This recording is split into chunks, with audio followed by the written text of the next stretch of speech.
Hello everyone, this is my 7-round NFL mock draft for the Tennessee Titans using PFF Simulator. Before we begin, one quick thing.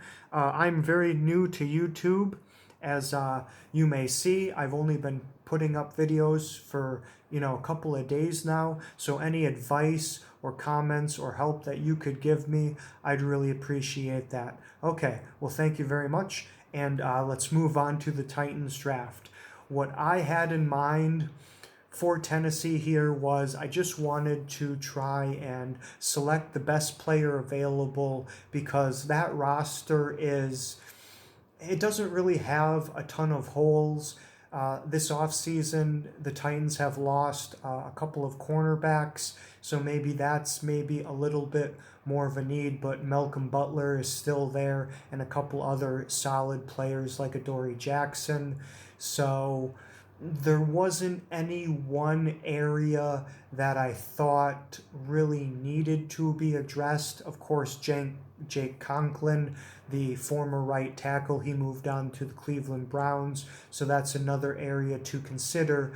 But there was no spot that I really felt the Titans had to go get, so I tried to go with the best player available. Okay, so with the 46th selection, I took Curtis Weaver, edge, Boise State. Now he's a guy that stylistically he comes off a bit strange in that the way that he wins as a pass rusher is he doesn't win with any of the traditional ways. Like, it's not like he's got a great rip move. It's not like he has great power or great speed.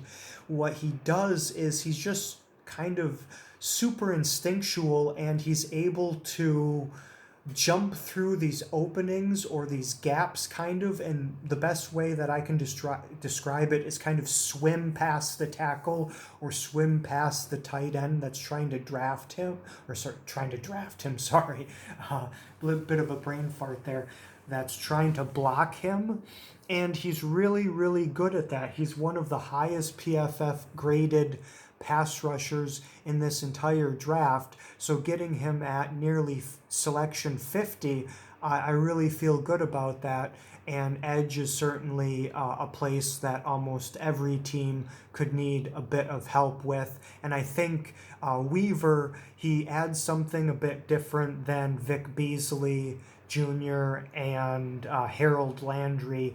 He has more kind of technique and uses kind of the swim move. And then if he's able to put his hand in the dirt, instead of going from a 2-point stance, if he's able to put his hand in the dirt and do like a 3-point stance, then I think he could be a bit more explosive and add that to his game as well and be just that much better. Okay, at 53, I took Noah Igbenogany, cornerback, Auburn University. I just wanted to maintain some depth in the cornerback room because, as you know, Logan Ryan is gone, and of course Butler and Jackson are good players, but the cornerback and the secondary overall, it's not about the top end guys that you have, it's more about the 4th and 5th and 6th players that you have there, because the offense can really pick apart. If you have one weak link in the secondary,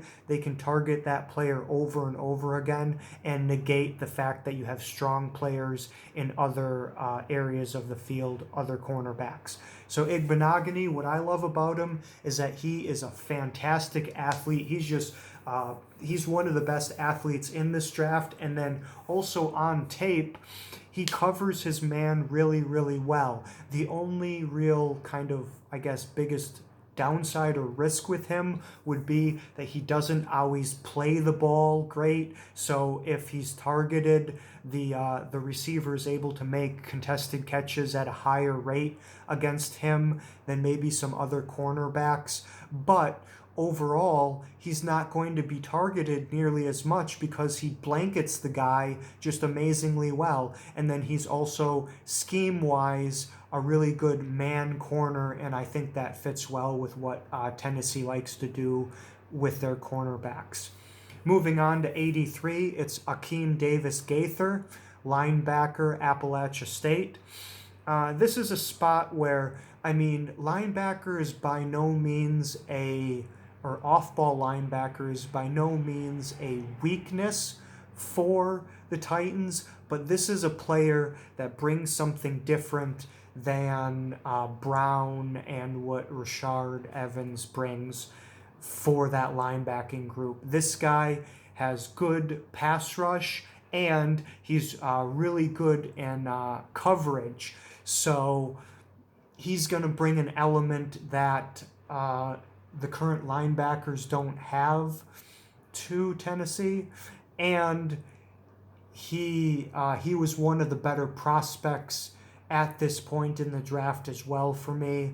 I mean, I would have loved to take a tackle, but I was able to get one just with the next pick, the 93rd selection, Jake Driscoll, tackle, Auburn University. What I love about him is that he's extremely consistent, and even some of the top pass rushers in this class, like Terrell Lewis and Clavon Chason, when they went up against Jack Driscoll, Driscoll won, and he won a ton. He just shut these other guys down. So, and he's a right tackle, which is exactly what Tennessee needs. So I think he's pretty underrated, actually, because I don't know why, but he just doesn't have a ton of buzz about his game. His combine was very probably average, but to me, for my money, all this guy does is block the guy who's in front of him. He could get maybe a little stronger or a little better in the run game for run blocking, but for pass protection, at this point in the draft, you're getting a steal in my mind. At 95, it's Terrell Burgess, safety, University of Utah. He's a very versatile player. He can line up in the box. He can play slot. He tackles really well, and he doesn't make a lot of mistakes. And I think that's maybe what I like about his game the most, is the fact that as a safety, almost the best thing that someone could say about you and your game is the fact that you just don't ever make mistakes. You're always in the right place. You tackle the guy when he's there. You're in the right place for coverage, and you're not giving up these big plays down the field. And Terrell Burgess, I think, does that quite well. And he's a really safe, solid player, and would certainly add to that secondary for the Titans. And then finally, the last two selections, Josh Love, quarterback, San Jose State, and then Derek T., I'm going to call him the DT, North Dakota State. He's he's listed as an interior defensive player here. I disagree with that. I think he's an edge player, actually. So with both of these guys, it's once again just best player available. Josh Love actually beyond Joe Burrow. I think this is, he's certainly not going to be the second quarterback taken in this draft after Burrow, but for me, I would consider him almost the second prospect, like the second best quarterback in this draft.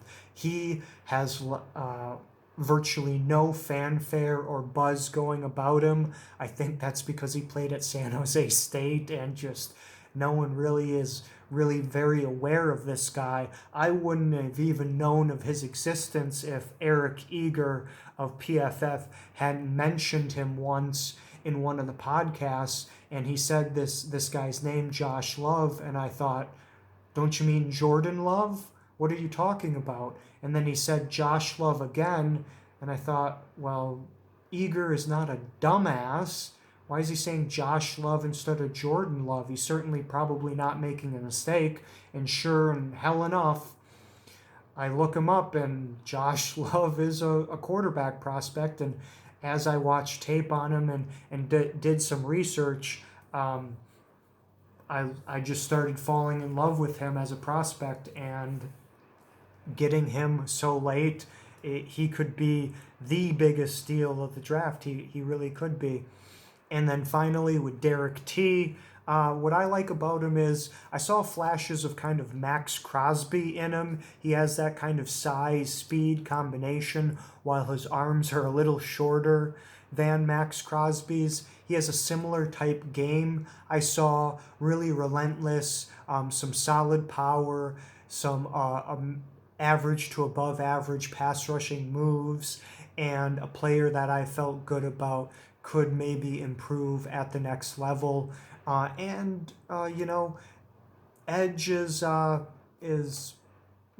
a super huge need for Tennessee, but just having another player there that could be a situational pass rusher and give above average play there is I don't think you can go wrong with doing something like that.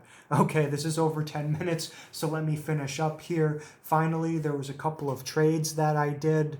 The first trade, I just moved back from the 29th selection because honestly, between 29 and 40 or 50, I see very little value. I actually think that the last third of the first round in the NFL draft is sort of a trap. Anywhere from about 20 to 32, there's so many players that are drafted there that just never pan out because those teams that are picking there are playoff teams that don't have a ton of needs, and then they often or too often reach for a player to try and sort of fill a need, but that player, the good players for that position have already been taken in the top 10 or top 15 picks of that draft. So you're really too many times reaching. And so when you drop back, you can find a similar, if not the same caliber of player there.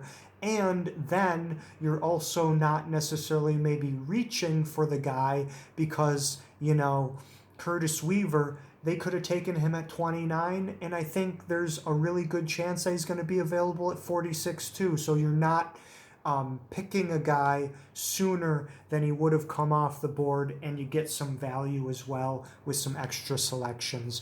This one, to be honest, this specific trade that I did, I do think it's a bit unrealistic because giving up the 83rd and 95th pick, if you look at historically the actual trades that happened during the NFL draft, that's a little probably rich for the team trading up.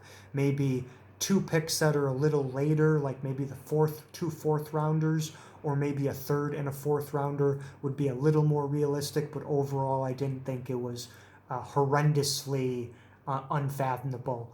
And then finally, I did trade up a little bit because as if you've seen any of my other mocks, you notice that the 200s and the picks near 200, I just give those away like candy almost during Halloween because I really think they're worth shit. They're not worth a damn hardly, those picks. They're the exact same as UDFAs.